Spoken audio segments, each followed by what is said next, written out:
नमस्कार दोस्तों, आज हम एनसीईआरटी क्लास 8 की पॉलिटी का चैप्टर 5 पढ़ेंगे। ठीक है दोस्तों, तो चैप्टर का नाम है न्यायपालिका जुडिशरी। तो चलो दोस्तों शुरू करते हैं। अखबार पर नज़र डालते ही आपको देश भर की अदालत द्वारा किए जा रहे कामों की झलक मिलने लगती है, लेकिन क्या आप बता सकते हैं कि हमें इन अदालतों की ज़रूरत क्यों पड़ती है? जैसा कि आप इकाई 2 में पढ़ चुके हैं कि हमारे देश में कानून का शासन चलता है। इसका मतलब है यह है कि सभी कानून सभी लोगों पर समान रूप से लागू होते हैं और जब किसी कानून का उल्लंघन किया जाता है तो एक निश्चित प्रक्रिया अपनाई जाती है।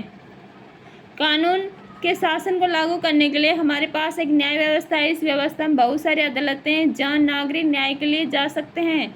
सरकार का अंग होने के नाते न्यायपालिका भी भारतीय लोकतंत्र की व्यवस्था बनाए रखने में अहम भूमिका निभाती है। यह इस भूमिका को केवल इसलिए निभा पाती है क्योंकि यह स्वतंत्र है। स्वतंत्र न्यायपालिका का क्या मतलब होता है? क्या आपके आसपास की अदालत और नई दिल्ली में स्थित सर्वोच्च न्यायालय के बीच कोई संबंध है? इस अध्याय में आपको इन सवालों के जवाब मिलेंगे।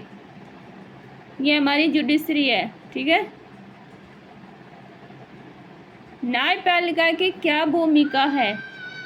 अदालतें बहुत सारे मुद्दों पर फैसले सुनाती है। वे यह तय कर सकती है कि शिक्षकों को विद्यार्थियों की पिटाई नहीं करनी चाहिए। वे राज्यों के बीच नदियों के पानी के बंटवारे फैसला दे सकती है। वे किसी अपराध के लिए लोगों को सजा दे सकती है। न्यायपालिका के कामों को मोटे तौर पर निम्नलिखित भागों में बांटा जा सकता है। फर्स्ट है विवादों का निपटारा। न्यायिक व्यवस्था नागरिक व सरकार, दो राज्य सरकारों, केंद्र राज्य सरकारों के बीच पैदा होने वाले विवादों को हल करने की क्रियाविधि मुहैया कराती है। सेकंड है न्यायिक समीक्षा। संविधान की व्याख्या का अधिकार मुख्य रूप से न्यायपालिका के पास ही होता है। इस नाते यदि न्यायपालिका को ऐसा लगता है कि संसद द्वारा पारित किया गया कोई कानून संविधान के आधारभूत ढांचे का उल्लंघन करता है तो वह उस कानून को रद्द कर सकती है। इसे न्यायिक समीक्षा कहा जाता है। थर्ड है कानून की रक्षा और मौलिक अधिकारों का क्रियान्वयन। अगर देश के किसी भी नागरिक को ऐसा लगता है कि उसके मौलिक अधिकारों का उल्लंघन हुआ है तो वह सर्वोच्च न्यायालय या उच्च न्यायालय में जा सकता है। उदाहरण के लिए कक्षा 7 की किताब में आपने हाकिम शेख के बारे में पढ़ा था, जो खेतिहर थे। वे चलती हुई ट्रेन से गिरकर घायल हो गए थे। जब कई अस्पतालों ने उनका इलाज करने से इनकार कर दिया तो उनकी हालत काफ़ी ख़राब हो गई थी। इसी मामले की सुनवाई के बाद सर्वोच्च न्यायालय ने यह फैसला दिया था कि संविधान के अनुच्छेद 21 में प्रत्येक नागरिक को जीवन का मौलिक अधिकार दिया गया है और इसमें स्वास्थ्य का अधिकार भी शामिल है। फलस्वरूप न्यायालय ने पश्चिम बंगाल सरकार को आदेश दिया कि वह अस्पतालों की लापरवाही के कारण हाकिम शेख को जो नुकसान हुआ है उसका मुआवजा दे। सरकार को यह आदेश भी दिया गया कि वह प्राथमिक स्वास्थ्य व्यवस्था की रूपरेखा तैयार करे और उसमें आपात स्थितियों में रोगियों के इलाज पर विशेष ध्यान दिया जाए। पश्चिम बंग खेत मजदूर समिति बनाम पश्चिम बंगाल राज्य 1996।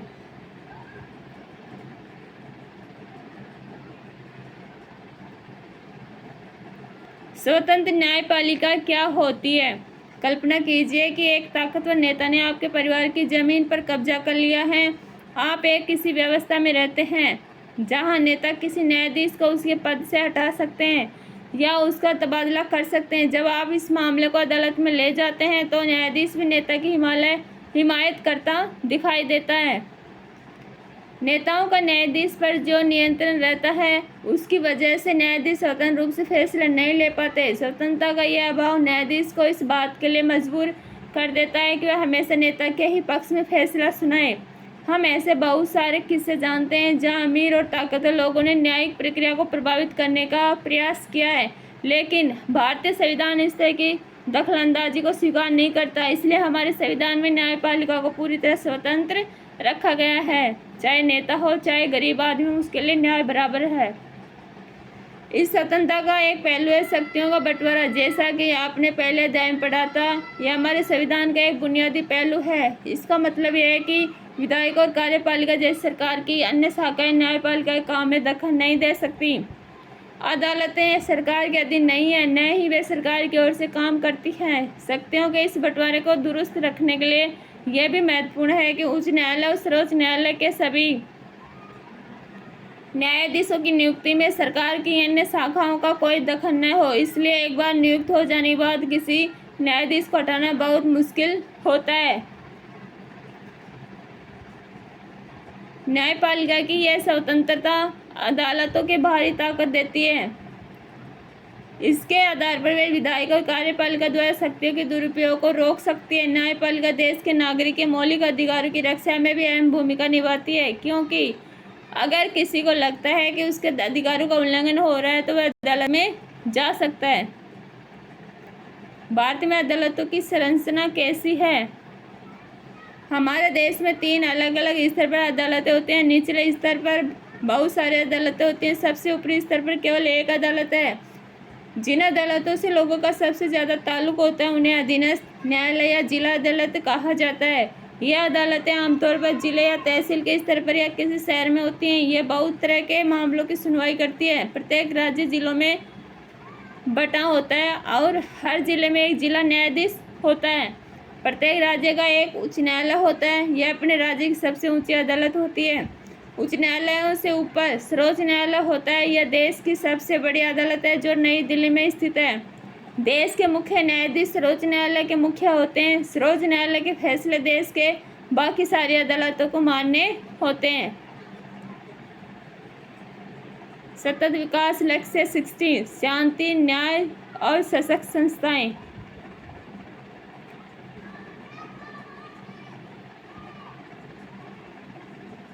निचली अदालत से ऊपरी अदालत तक हमारी न्यायपालिका संरचना एक पिरामिड जैसी लगती है। ऊपर दिए गए विवरण को पढ़ने के बाद नीचे दिए गए चित्र को भरें।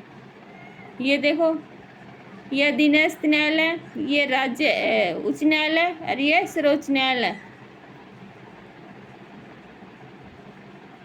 उच्च न्यायालय की स्थापना सबसे पहले 1862 में कलकत्ता, मुंबई और मद्रास में की गई थी। कब? 1862 में। ये तीनों प्रेसिडेंसी शहर थे। दिल्ली उच्च न्यायालय का गठन 1966 में हुआ।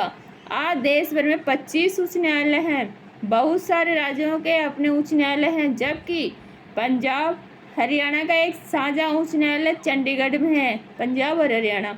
दूसरी तरफ 4 पूर्वोत्तर राज्यों असम, नागालैंड, मिजोरम और अरुणाचल प्रदेश के लिए गुवाहाटी में एक ही उच्च न्यायालय रखा गया है। 1 जनवरी 2019 से आंध्र प्रदेश, अमरावती और तेलंगाना, हैदराबाद में अलग अलग उच्च न्यायालय हैं।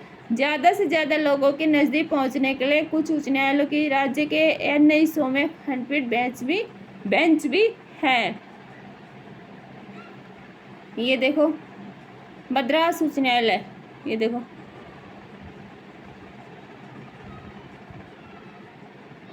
क्या विभिन्न स्तरों की ये अदालतें एक दूसरे से जुड़ी हुई हैं? जी हाँ, भारत में हमारे पास एकीकृत न्यायिक व्यवस्था है। इसका मतलब यह है कि ऊपरी अदालतों के फैसले नीचे की सारी अदालतों को मान्य होते हैं। इस एकीकरण को समझने के लिए अपील की व्यवस्था को देखा जा सकता है। अगर किसी व्यक्ति को ऐसा लगता है कि निचली अदालत द्वारा दिया गया फैसला सही नहीं है तो वह उससे ऊपर की अदालत में अपील कर सकता है।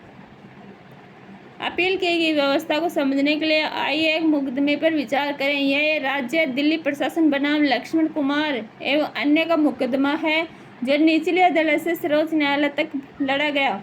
1980 के फरवरी महीने में लक्ष्मण कुमार ने 20 वर्षीय सुधा गोयल से विवाह किया था। वे दिल्ली में एक फ्लैट में रहते थे जहां लक्ष्मण के भाई और उसके परिवार भी रह रहे थे।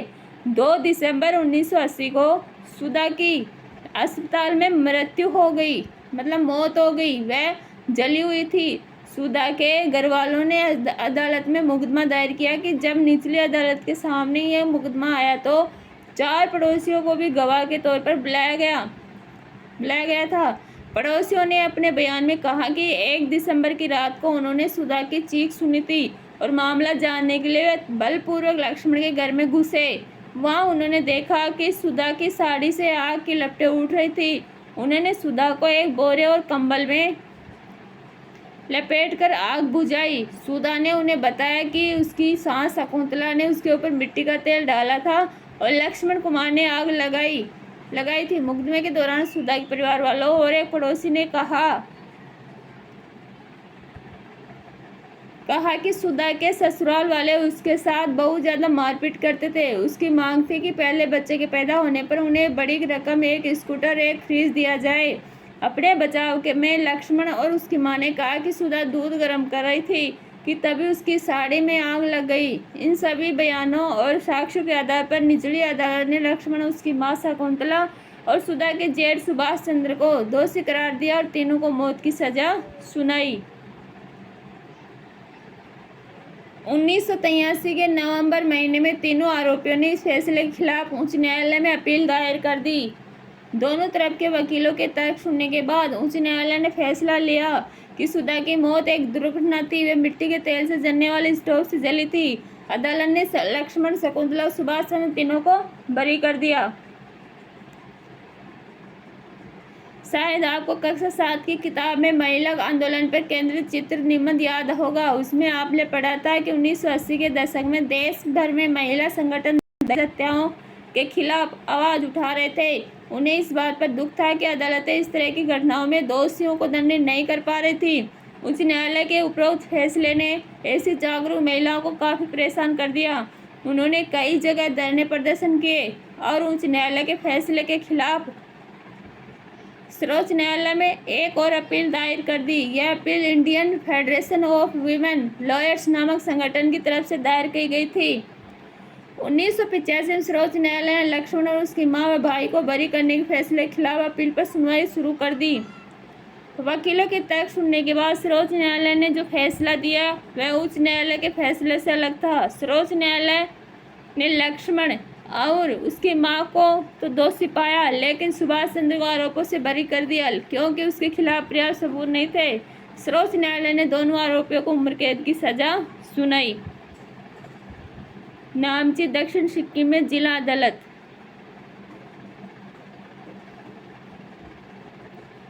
विधि व्यवस्था की विभिन्न शाखाएं कौन सी हैं? दहेज हत्या का यह मामला समाज के विरुद्ध अपराध की श्रेणी में आता है। यह आपराधिक फौजदारी कानून का उल्लंघन है। फौजदारी कानून के अलावा हमारी विधि व्यवस्था दीवानी कानून या सिविल लॉ से संबंधित मामलों को भी देखती है। फौजदारी और दीवानी कानून के बीच फर्क को समझने के लिए नीचे दी गई तालिका को देखें। ये समझेंगे फौजदारी कानून क्या होता है, दीवानी कानून क्या होता है। फौजदारी यह ऐसे व्यवहारिक क्रियाओं से संबंधित है जिन्हें कानून में अपराध माना गया है। तो उदाहरण के लिए चोरी, दहेज के लिए औरत को तंग करना, हत्या आदि। इसमें सबसे पहले आमतौर पर प्रथम सूचना रिपोर्ट, प्राथमिकी, FIR दर्ज कराई जाती है। इसके बाद पुलिस अपराध की जांच करती है और अदालत में केस फाइल करती है। अगर व्यक्ति दोषी पाया जाता है तो उसे जेल भेजा जा सकता है और उस पर जुर्माना भी किया जा सकता है। ठीक है, दीवानी पढ़ते हैं। इसका संबंध व्यक्ति विशेष के अधिकारों के उल्लंघन या अवहेलना से होता है। उदाहरण के लिए जमीन को बिक्री, चीज़ों की खरीदारी, किराया, तलाक आदि से संबंधित विवाद। प्राथमिक पक्ष की ओर से न्यायालय में एक याचिका दायर की जाती है। अगर मामला किराए से संबंधित है तो मकान मालिक या किराएदार मुकदमा दायर कर सकता है। अदालत राहत की व्यवस्था करती है। उदाहरण के लिए अगर मकान मालिक और किराएदार के बीच विवाद है तो अदालत यह आदेश दे सकती है कि किराएदार मकान को खाली करे और बकाया किराया चुकाए।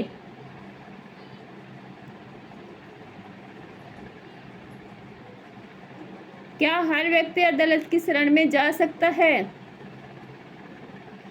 सिद्धांत बात के सभी नागरिक देश के न्यायालयों की शरण में जा सकते हैं। इसका अर्थ यह है कि प्रत्येक नागरिक को अदालत के माध्यम से न्याय मांगने का अधिकार है। जैसा कि आपने पीछे पढ़ा है, न्यायालय हमारे मौलिक अधिकार रक्षा में बहुत महत्वपूर्ण भूमिका निभाता है। अगर किसी नागरिक को ऐसा लगता है कि उसके मौलिक अधिकारों का उल्लंघन हो रहा है तो वह न्याय के लिए अदालत में जा सकता है। उदाहरण की सेवाएं सभी के लिए उपलब्ध है, लेकिन वास्तव में गरीबों के लिए अदालत में जाना काफ़ी मुश्किल साबित होता है। कानूनी प्रक्रिया में न केवल काफ़ी पैसा कागजी कार्रवाई की जरूरत पड़ती है बल्कि उसमें समय भी बहुत लगता है। अगर कोई गरीब आदमी पढ़ना लिखना नहीं जानता और उसका पूरा परिवार दिहाड़ी मजदूरी चलता है तो अदालत में जाने और इंसाफ पाने की उम्मीद उसके लिए बहुत मुश्किल होती है। इसी बात को ध्यान में रखते हुए 1980 के दशक में सर्वोच्च न्यायालय ने जनहित याचिका PIL की व्यवस्था विकसित की थी। इस तरह सर्वोच्च न्यायालय न्याय तक ज़्यादा से ज़्यादा लोगों की पहुंच स्थापित करने के लिए प्रयास किया है। न्यायालय ने किसी भी व्यक्ति या संस्था को ऐसे लोगों की ओर से जनहित याचिका दायर करने का अधिकार दिया है जिनके अधिकारों का उल्लंघन हो रहा है। यह याचिका उच्च न्यायालय या सर्वोच्च न्यायालय में दायर की जा सकती है। न्यायालय ने कानूनी प्रक्रिया को बेहद सरल बना दिया। अब सर्वोच्च न्यायालय या उच्च न्यायालय के नाम भेजे गए हैं। पत्र या तार, टेलीग्राम को भी जनहित याचिका माना जा सकता है। शुरुआती सालों में जनहित याचिका के माध्यम से बहुत सारे मुद्दों पर लोगों को न्याय दिलाया गया था। बंधुआ मजदूरों को अमानवीय श्रम से मुक्ति दिलाने, बिहार में सजा काटने बाद भी रिहा नहीं किए गए कैदियों को रिहा करवाने के लिए जनहित याचिका का ही इस्तेमाल किया गया था। क्या आप जानते हैं कि सरकारी और सरकारी सहायता प्राप्त स्कूलों में बच्चों को दोपहर का जो भोजन मिड डे मील दिया जाता है उसकी व्यवस्था भी जनहित याचिका के फलस्वरूप ही हुई थी। दाईं ओर दिए गए चित्रों को देखें और नीचे दिए गए विवरण को पढ़ें।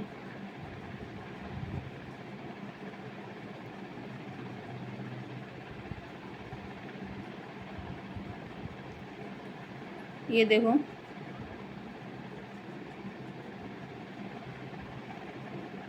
इसको डिटेल से पढ़ते हैं।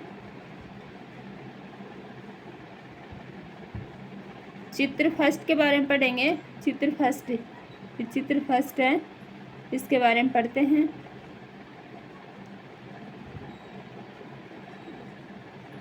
वर्ष 2001 में राजस्थान और उड़ीसा में पड़े सूखे की वजह से लाखों लोगों के सामने भोजन का भारी अभाव पैदा हो गया था। चित्र 2 देखते हैं। चित्र 2 देखो,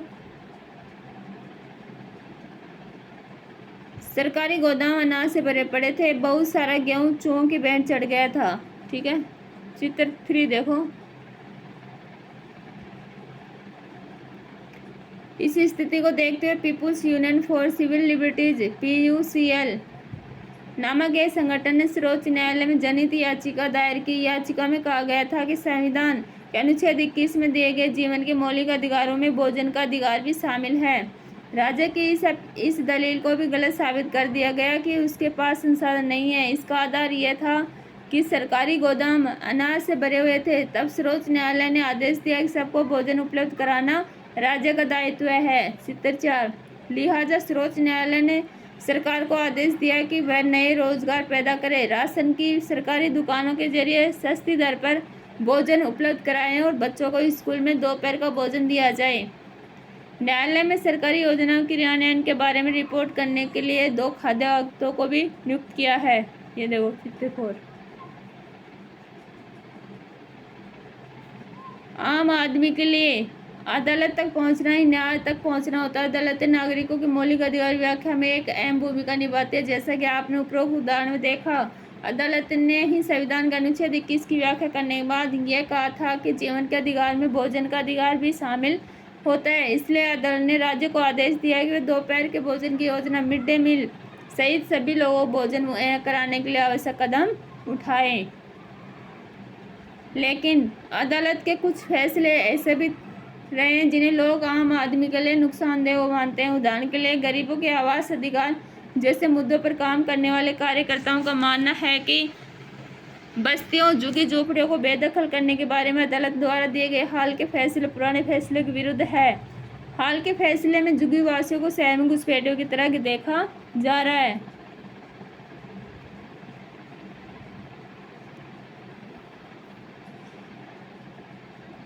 वोल्गा टेनिस बनाम बम्बई नगर निगम के मुकदमे में न्यायालय ने एक महत्वपूर्ण फैसला दिया। इस फैसले में अदालत ने आजीविका के अधिकार को जीवन के अधिकार का हिस्सा बताया। ये बहुत इंपॉर्टेंट है दोस्तों, ये हर कॉम्पिटिटिव एग्जाम में पूछा जाता है। नीचे इस फैसले के कुछ अंश दिए गए, इन्हें पढ़ने पर पता चलता है कि न्यायाधीश ने जीवन के अधिकार को आजीविका के अधिकार से किस तरह जोड़कर देखा है। अनुच्छेद 21 द्वारा दिए गए जीवन के अधिकार का दायरा बहुत व्यापक है। जीवन का मतलब केवल जैविक अस्तित्व बनाए रखने से कहीं ज़्यादा होता है। इसका मतलब केवल यह नहीं है कि कानून के द्वारा तय की प्रक्रिया जैसे मृत्युदंड देने और उसे लागू करने के अलावा और किसी तरीके से किसी की जान नहीं ली जा सकती। जीवन के अधिकार के एक आयाम है। इस अधिकार का इतना ही महत्वपूर्ण पहलू आजीविका का अधिकार भी है, क्योंकि कोई भी व्यक्ति जीने के साधनों यानी आजीविका के बिना जीवित नहीं रह सकता। किसी व्यक्ति को पटरी या झुग्गी बस्ती से उजाड़ देने पर उसके आजीविका के साधन फौरन नष्ट हो जाते हैं। यह एक ऐसी बात है जिसे हर मामले में साबित करने की जरूरत नहीं है। प्रस्तुत मामले में आनुभाविक साक्ष्यों से यह सिद्ध हो जाता है कि याचिकाकर्ता झुग्गियों और पटरियों पर रहते हैं, क्योंकि वे शहर में छोटे मोटे काम धंधों में लगे होते हैं और उनके पास रहने की कोई और जगह नहीं होती। वे अपने काम करने की जगह के आसपास किसी पटरी पर या झुग्गियों में रहने लगते हैं। इसलिए अगर उन्हें पटरी या झुग्गियों से हटा दिया जाए तो उनका रोजगार ही खत्म हो जाएगा। इसका निष्कर्ष यह निकलता है कि याचिकाकर्ता को जानने से वे अपनी आजीविका के हाथ धो बैठेंगे और इस प्रकार जीवन से भी वंचित हो जाएंगे।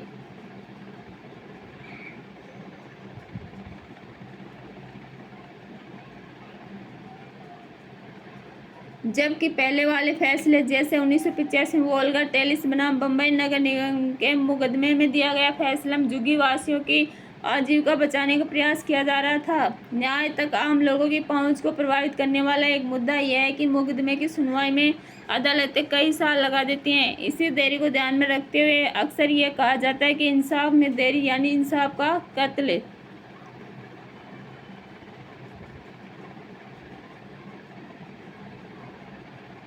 भारत में न्यायाधीशों की संख्या, ये 1 नवंबर 2019 की स्थिति की बता रहे हैं। उच्चतम न्यायालय में कितने हैं? 34 कार्यरत, 34 हैं। ठीक है, सभी भरे हुए हैं। उच्च न्यायालय कितने हैं? 1079। कार्यरत कितने इनमें? 655 और रिक्त कितने? 424। जिला और अधीनस्थ न्यायालय 22,644 स्वीकृत हैं, लेकिन कार्यरत कितने? 17,509 और रिक्त कितने? 5,135। इसके बावजूद इस बात से इनकार नहीं किया जा सकता कि लोकतांत्रिक भारत में न्यायपालिका ने एक महत्वपूर्ण भूमिका निभाई है। न्यायपालिका ने कार्यपालिका विधायकों की शक्तियों पर लगाया है और नागरिकों के अधिकारों की सुरक्षा की है। संविधान सभा के सदस्यों ने एक ऐसी न्यायपालिका बिल्कुल सही सपना देखा था जो पूरी तरह स्वतंत्र हो। यह हमारे लोकतंत्र का एक बुनियादी पहलू है। तो चलो दोस्तों, अपना चैप्टर कंप्लीट हुआ। अब इसके क्वेश्चन आंसर भी देख लेते हैं।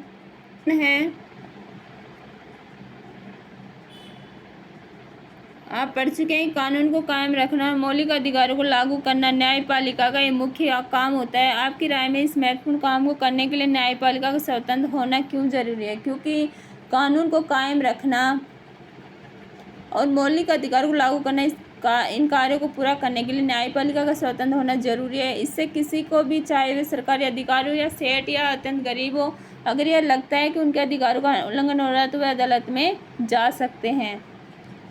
ठीक है,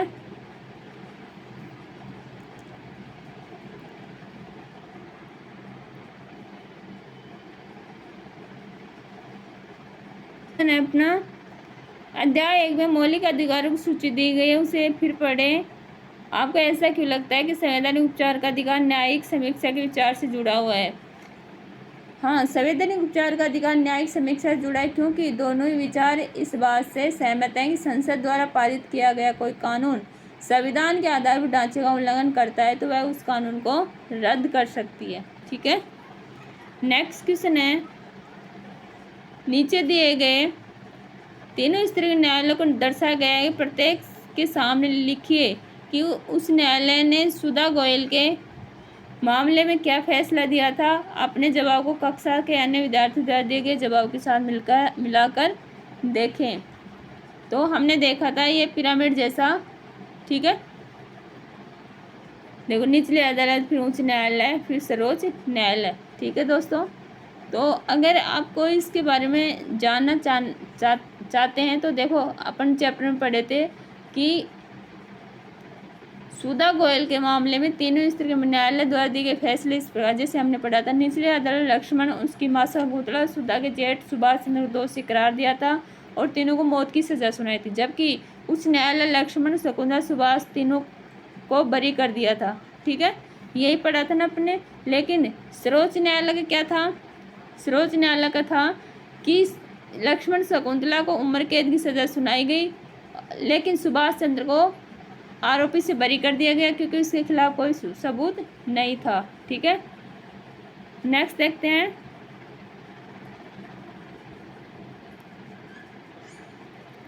कोर्ट की सुधा गोयल मामले को ध्यान में रखते हुए नीचे दिए गए बयानों को पढ़िए। जो वक्तव्य सही है उन पर सही का निशान लगाइए और जो गलत है उनको ठीक कीजिए। ठीक है, तो पहला है कि आरोपी इस मामले को उच्च न्यायालय लेकर गए क्योंकि वो निचली अदालत के फैसले से सहमत नहीं थे। हाँ, ये सही है, वो सहमत क्योंकि मौत की घाट की बात बताई थी।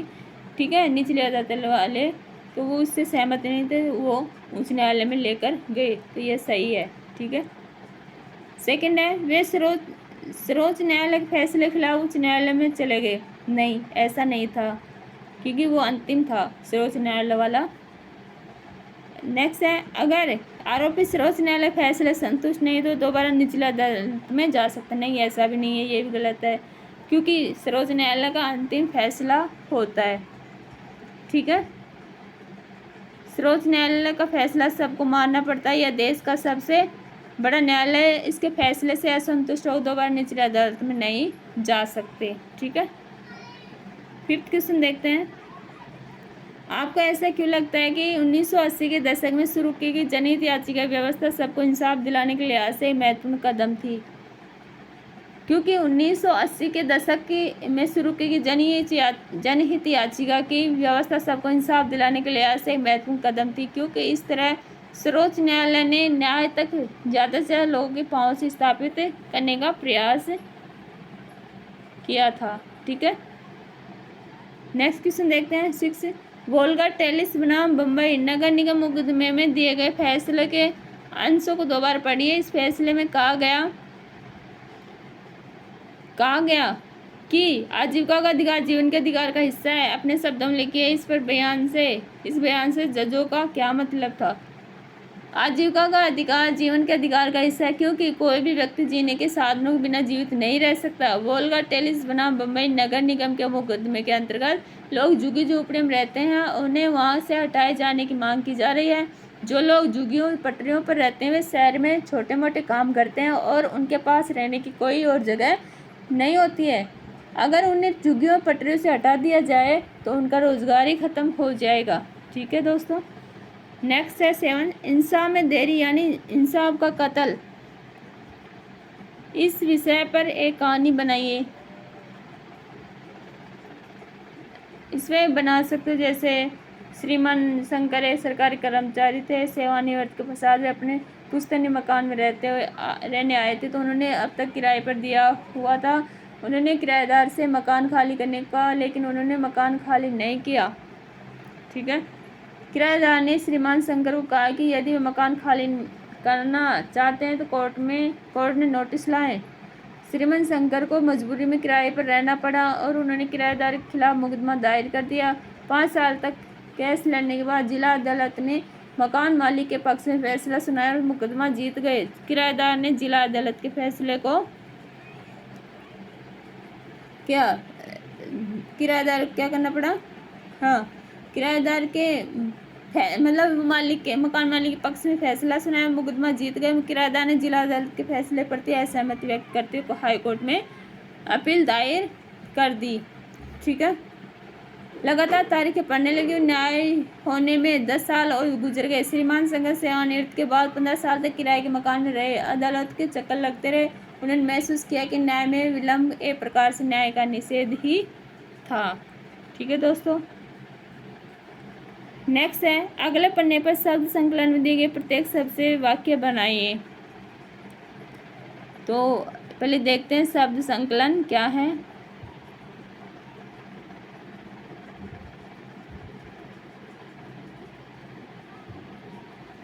बरी करना, जब अदालत किसी व्यक्ति को उन आरोपों से मुक्त कर देती है जिनके आधार पर उसके खिलाफ मुकदमा चलाया गया है तो उसे बरी करना कहा जाता है। इसका वाक्य बना सकते हो कि श्याम के खिलाफ पर्याप्त सबूत न होने के कारण अदालत ने उसे चोरी के इल्जाम से बरी कर दिया। नेक्स्ट है अपील करना, निचले अदालत के फैसले के विरुद्ध जब कोई पक्ष उस पर पुनर्विचार के लिए ऊपरी अदालत में जाता है तो उसे अपील करना कहा जाता है। तो इसका वाक्य हम प्रयोग ऐसे कर सकते हो, सुरेश दिनेश न्यायालय के फैसले से असंतुष्ट नहीं था इसलिए उसे उच्च न्यायालय में अपील कर दी।